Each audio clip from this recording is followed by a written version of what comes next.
இது என்னன்னு தெரியுதா? ஆக்சுவலாக அந்த புக்ஸ் எல்லாருமே நீங்கள் கண்டிப்பாக வாசிச்சிருப்பீங்க. நான் இப்போ தான் புக் ரீட் பண்ண ஸ்டார்ட் பண்ணியிருக்கேன்.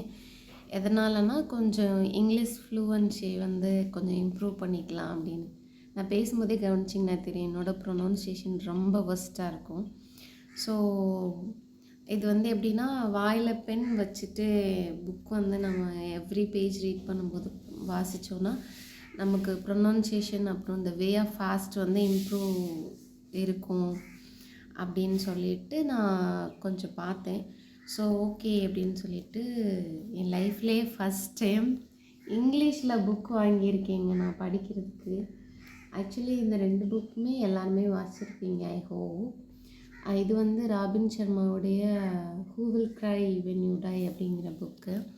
இது வந்து அப்புறம் the power of subconscious your mind அப்படிங்கிற புக்கு ஜோசப் மார்ஃபியோடது.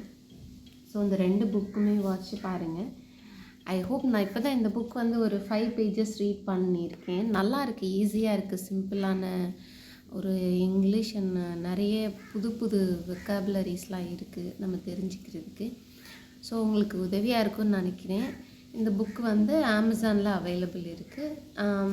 நீங்கள் போய் செக் பண்ணி பாருங்கள். லிங்க்லாம் நான் தரலை. ஓகேவா? பாய்.